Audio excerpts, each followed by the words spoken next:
Alerta vermelho. Capítulo 5. O Tcheco sem fundos. Eu já sabia exatamente o que queria fazer da minha vida. O problema é que era em um campo que nem existia direito. Embora a cortina de ferro fosse coisa do passado, ninguém estava investindo no leste europeu. Eu sabia que cedo ou tarde aquilo mudaria, mas até lá minha melhor opção era simplesmente continuar no BCG, se eles também quisessem, claro. Depois de voltar do fiasco de Sanok, procurei ficar quieto no meu canto, rezando para que Wolfgang não tivesse recomendado minha demissão. Para meu grande alívio, ele estava distraído demais ou tinha esquecido, porque não apareceu ninguém na minha sala com um bilhete azul. Só tive certeza de que estava a salvo quando, no fim de janeiro de 1991, John Lindquist sugeriu que escrevêssemos um artigo em parceria. Se estivessem pensando em me dispensar, por que um dos principais sócios da empresa me convidaria para escrever um artigo? Ele estava pensando em um texto sobre investimentos no leste europeu, que ofereceríamos a uma revista especializada chamada Mergers and Acquisitions Europe. Pesquisei sobre a revista e descobri que sua circulação era praticamente inexistente, mas não me importei. Eu estava pronto para seguir qualquer trilha que me ajudasse a me firmar como um expert em investimentos naquela região. Para escrever o artigo, estudei tudo o que achei sobre o tema. Li um total de mais de 200 matérias publicadas na imprensa e concluí que na década anterior, menos de 20 negócios haviam sido fechados no bloco soviético. O investidor mais ativo era Robert Maxwell, o bizarro bilionário britânico de mais de 150 quilos, nascido na antiga Tchecoslováquia, que havia feito 3 daqueles quase 20 negócios. Imaginei que causaria boa impressão em John se conseguisse entrevistar alguém da organização de Maxwell. Então liguei para sua assessoria de imprensa, mencionando o artigo. Acho que eles provavelmente não procuraram saber direito quem era a Mergers and Acquisitions Europe, porque surpreendentemente me ofereceram uma reunião com o vice-presidente do conselho da Maxwell Communications Corporation, MCC, Jean-Pierre Anselmini. Na semana seguinte, lá estava eu na Maxwell House, um moderno edifício na New Fetter Lane, entre a Fleet Street e a Holborn Circus. Fui recebido pelo amável Anselmini, um francês de quase 60 anos que falava inglês em sua sala luxuosa. Enquanto falávamos amenidades, organizei minhas anotações na mesa entre nós. Quando eu estava iniciando minha primeira pergunta, Anselmini apontou para uma das minhas planilhas e perguntou: "O que é isso?" "Esta é a minha lista de transações realizadas no leste europeu", respondi, contente por ter me preparado tão bem. "Posso dar uma olhada?" "Claro." Deslizei a planilha sobre a mesa na direção dele. Ele a examinou e impertigou-se. "Sr. Browder, que tipo de jornalista prepara uma lista de fusões e aquisições negociadas?" Não me ocorrera que talvez eu estivesse bem preparado demais para a reunião.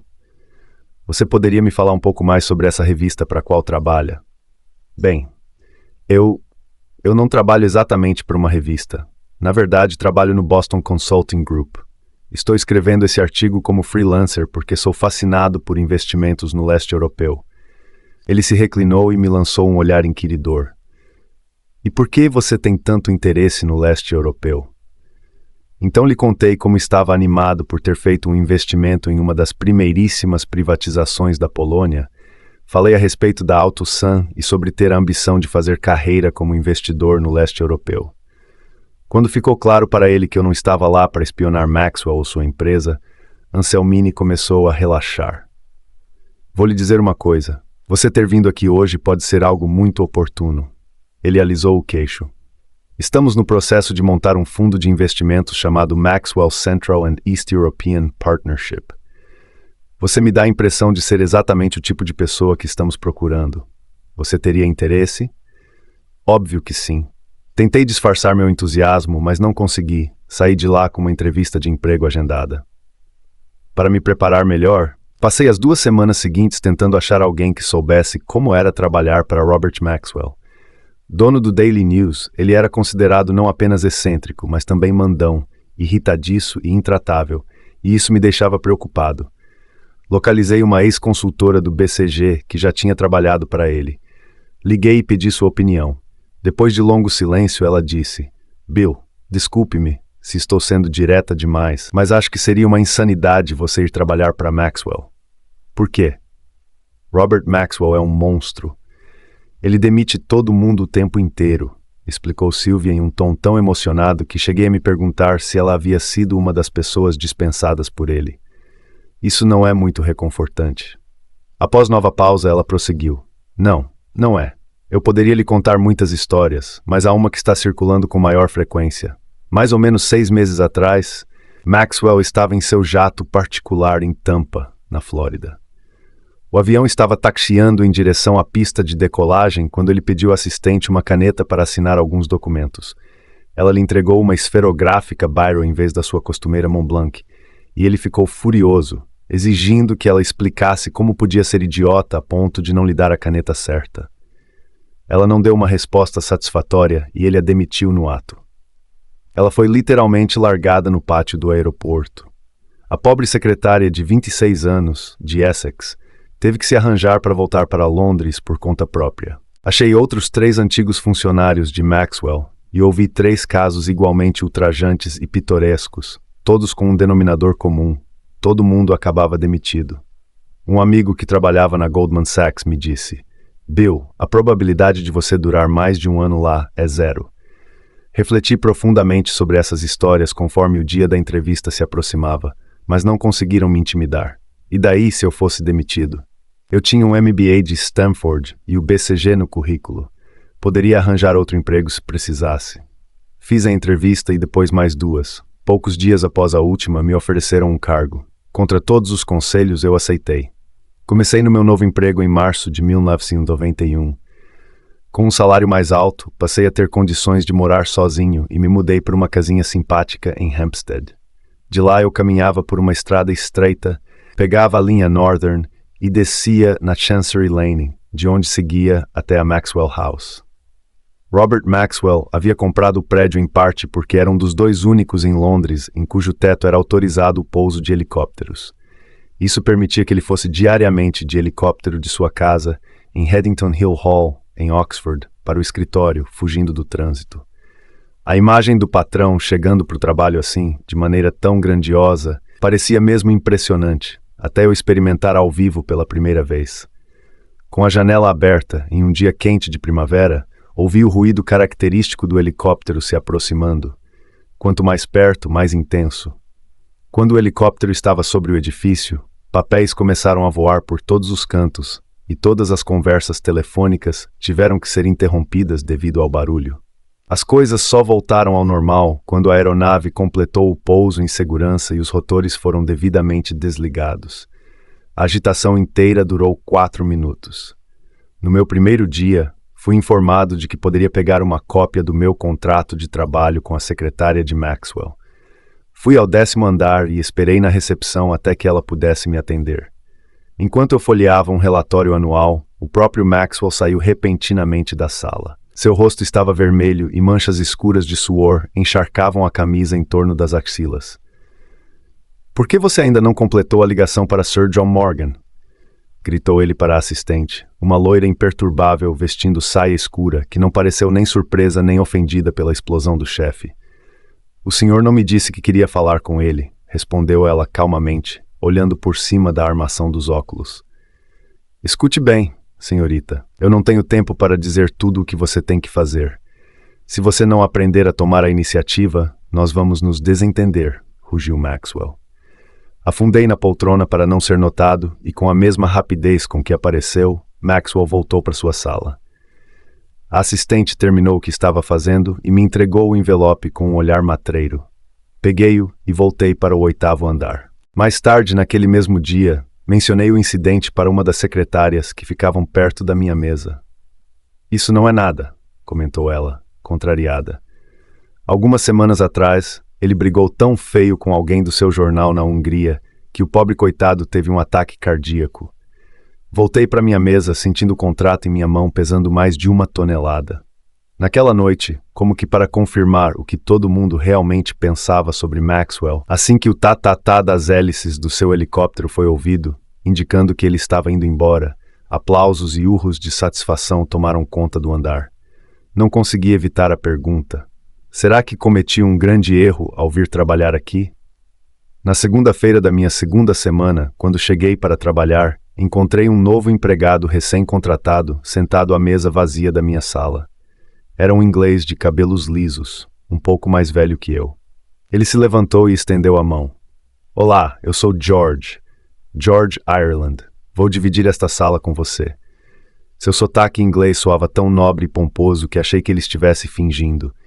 Ele vestia um terno escuro, com colete, e tinha um exemplar do The Daily Telegraph na mesa. Havia um guarda-chuva impecavelmente enrolado encostado no armário de arquivos. Ele me parecia uma caricatura do típico gentleman inglês. Vim a descobrir que George já tinha trabalhado como secretário particular de Maxwell, mas, diferentemente de outros naquele cargo, ele havia pedido as contas antes de ser demitido. Como era amigo de infância e antigo companheiro de quarto em Oxford de Kevin, filho de Maxwell, acharam outra função para ele.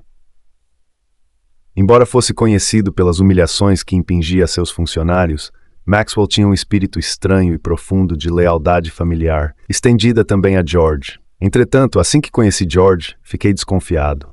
Será que ele repassaria para o patrão tudo o que eu dissesse? Alguns minutos depois de nos apresentarmos e nos acomodarmos em nossas cadeiras, George perguntou: Bill, você viu Eugene por aí? Eugene Katz era um dos subordinados de Maxwell que ficava ali perto. Não, respondi de imediato. Ouvi dizer que Maxwell o mandou fazer uma diligência em uma empresa americana. George zombou, incrédulo. Fazer diligência em uma empresa? Nunca ouvi nada mais ridículo. Eugene não sabe nada de empresas. Um dono de pub faria melhor essa tal diligência, disse ele, enfatizando a última palavra para dar mais peso ao que dizia. Ao longo do nosso primeiro dia de trabalho juntos, George empenhou-se em destruir qualquer possibilidade de eu me sentir obrigado a tratar com deferência qualquer pessoa da organização. Ele tinha um olhar tão agudo para perceber o absurdo e a hipocrisia das coisas, e um humor tão afiado, que eu me controlava para não rir abertamente toda vez que um assessor graduado de Maxwell era mencionado na conversa. Foi assim que me convenci de que George não estava ali para me espionar. Pelos comentários do meu colega, ficava evidente que Maxwell comandava sua empresa mais como uma lojinha de rua do que como uma importante corporação multinacional. Tudo ali fedia a nepotismo, desorganização e péssimas decisões. Ainda assim, eu tinha a sensação de ter conseguido o melhor emprego do mundo, afinal, conseguira atingir meu objetivo de investir no leste europeu. Maxwell era a única pessoa fazendo investimentos na região, e qualquer um daquela área que quisesse levantar capital teria que nos procurar. Como eu era responsável por aprovar todos os negócios, na prática era uma espécie de entidade controladora de todas as transações financeiras naquela parte do mundo. Tudo isso com apenas 27 anos. Quando chegou o outono de 1991, eu já tinha analisado mais de 300 negócios, viajara para quase todos os países do antigo bloco soviético e fora responsável por fazer 3 grandes investimentos para o nosso fundo. Eu estava exatamente onde queria estar. Mas então, após voltar do almoço no dia 5 de novembro, liguei meu computador e vi na tela uma manchete urgente da Reuters. Maxwell desaparecido no mar. Comecei a rir e girei na cadeira. George, como é que você conseguiu fazer isso? George vivia armando pegadinhas, e eu achei que se tratasse de mais uma. Sem tirar os olhos do que estava fazendo, ele disse: Do que você está falando? Esse negócio aqui da Reuters. Parece de verdade mesmo. Mas o que é? Ele arrastou sua cadeira até a minha mesa e ficamos olhando juntos para a tela. Disse ele lentamente. Naquele momento percebi que não era mesmo uma pegadinha. Como nossa salinha tinha paredes de vidro, pude ver Eugene, branco feito um fantasma, disparando em direção aos elevadores. Depois dele, passaram correndo executivos graduados, todos com o semblante tomado pelo pânico. Robert Maxwell estava de fato desaparecido no mar. Era uma péssima notícia. Maxwell podia ser um grande filho da puta, mas sem dúvida era também o comandante máximo da organização, e para o bem ou para o mal, estava desaparecido. Ninguém no escritório tinha informações sobre o que havia acontecido, de modo que eu e George permanecemos colados na Reuters. Isso foi antes da internet. O serviço da agência Reuters era o único meio que tínhamos para obter notícias em tempo real. 6 horas depois de aparecer a primeira manchete, soubemos que o imenso corpo de Maxwell tinha sido içado do Oceano Atlântico, nas águas das Ilhas Canárias, por um helicóptero de busca e salvamento da Marinha Espanhola. Ele tinha 68 anos. Até hoje não se sabe se foi acidente, Suicídio ou assassinato. Um dia depois da morte de Maxwell, as ações da MCC despencaram. Era de se esperar, mas a queda foi maior, porque Maxwell tinha usado ações de suas empresas como garantia para tomar empréstimos a fim de sustentar o preço das ações da MCC. Os bancos agora queriam que os empréstimos fossem quitados e ninguém sabia quanto poderia ou não ser pago. O efeito mais visível dessa incerteza era a procissão interminável de banqueiros bem vestidos e nervosos que faziam fila para encontrar Eugene, desesperados para que os empréstimos fossem pagos. Embora estivéssemos todos chocados com a morte de Maxwell, era impossível não nos preocuparmos com nosso futuro. Nossos empregos estavam em risco? Será que receberíamos nossos bônus de fim de ano? Será que a empresa sobreviveria? Pouco mais de uma semana após a morte de Maxwell, meu chefe me chamou em sua sala e disse: Bill, vamos pagar os bônus um pouco mais cedo este ano. Como você fez um trabalho tão bom, vamos lhe dar 50 mil libras. Fiquei atônito. Nunca tinha visto tanto dinheiro em minha vida. Era o dobro do que eu estava esperando. Uau! Obrigado. Ele então me entregou um cheque. Não um cheque escrito à máquina do departamento de folha de pagamento, mas um cheque escrito à mão. É muito importante que você vá ao banco agora e peça que o cheque seja compensado o mais rápido possível e que o valor seja transferido diretamente para sua conta. Assim que terminar, quero que volte para me contar como foi. Saí do escritório, caminhei rapidamente até a agência do Barclays em High Holborn e, nervoso, apresentei o cheque ao caixa, pedindo que ele fosse compensado imediatamente e o valor depositado em minha conta. Por favor, sente-se, senhor, disse o caixa antes de desaparecer. Eu me virei e me acomodei em um velho sofá marrom. Bati o pé ansiosamente enquanto lia um folheto sobre poupança. 5 minutos se passaram e peguei outro folheto sobre fundos mútuos, mas não conseguia me concentrar.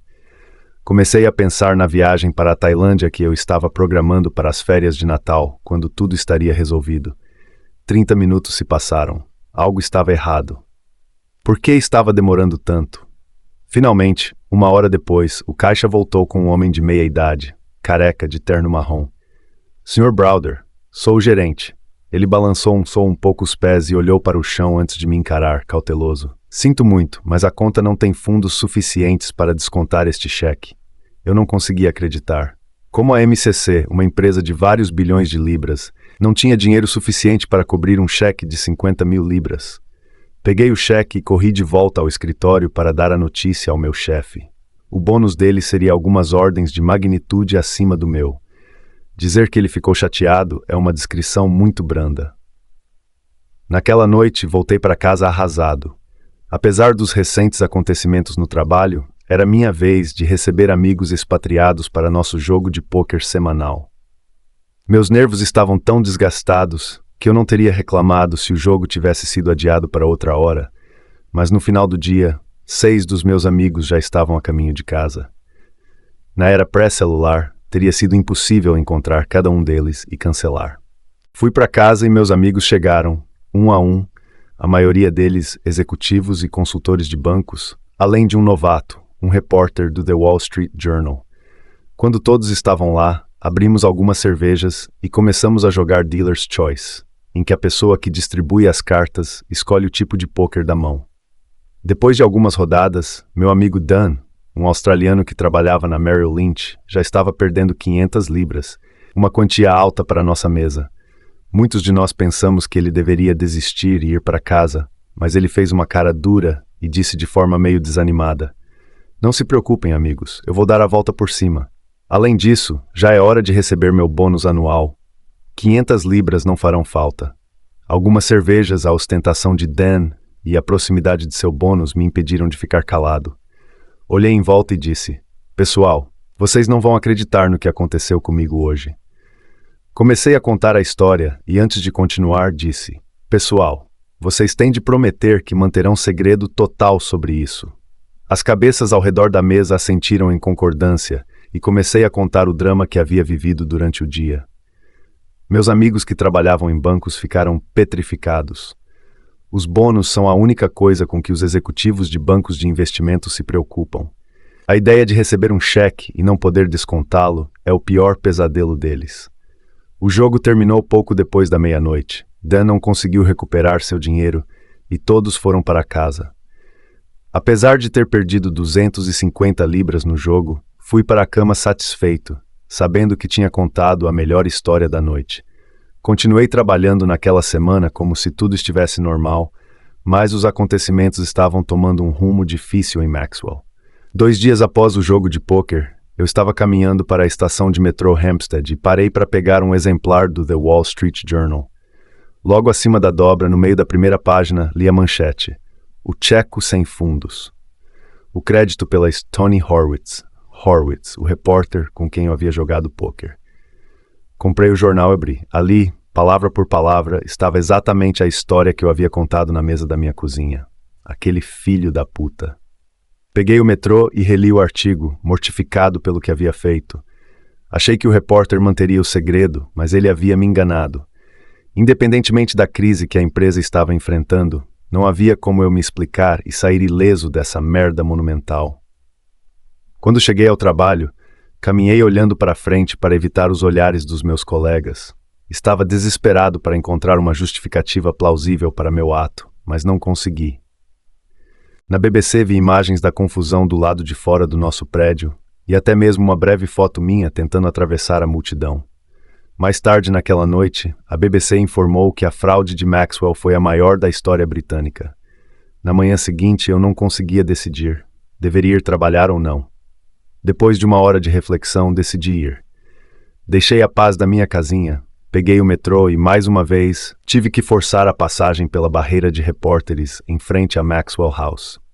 Quando cheguei ao 8º andar, fui recebido por um novo grupo de estranhos. Dessa vez, eram os administradores da falência. Um deles me parou antes de eu chegar ao meu escritório e disse: "Vá para o auditório. Será feito um anúncio importante." Segui a ordem e encontrei um assento ao lado de George. Cerca de meia hora depois, apareceu um homem de meia idade carregando uma prancheta. Sem gravata, com as mangas da camisa dobradas para cima e o cabelo desgrenhado como se tivesse passado os dedos nervosamente por ele. Ele subiu ao palco e começou a ler uma declaração previamente preparada. "Bom dia a todos. Eu sou David Solent, da Arthur Andersen. Ontem à noite, a Maxwell Communications Corporation e todas as suas subsidiárias foram colocadas sob intervenção judicial. O juiz nomeou Arthur Andersen para ser a administradora judicial e liquidar a empresa. Seguindo o procedimento padrão para esse tipo de caso, nossa primeira ação é anunciar as demissões." Ele então começou a ler em ordem alfabética os nomes de todas as pessoas que estavam sendo demitidas. Aqui e ali as secretárias começaram a chorar. Um homem se levantou e começou a gritar ofensas. Ele tentou se aproximar do palco, mas foi impedido por 2 seguranças que o levaram embora. O nome de George foi então chamado, juntamente com o do filho de Maxwell, Kevin, e de praticamente todos que eu conhecia na empresa. Inacreditavelmente, meu nome não foi chamado. De todas as coisas sobre as quais eu havia sido avisado antes de aceitar o emprego, a única coisa que todos tinham certeza de que aconteceria, eu ser demitido, não aconteceu. Não demorou muito para que eu descobrisse que os administradores me impediam de trabalhar porque não tinham ideia do que fazer com os investimentos no leste europeu. Eles precisavam de alguém que os ajudasse a entender o que estava acontecendo. Eu me agarrei a essa pequena vitória, acreditando que, graças a ela, seria mais fácil conseguir um novo emprego quando tudo acabasse. Infelizmente, eu não poderia estar mais errado. Eu não era mais o garoto de ouro. Não há nada pior do que ter Maxwell em seu currículo. Logo descobri que ninguém em Londres me queria por perto.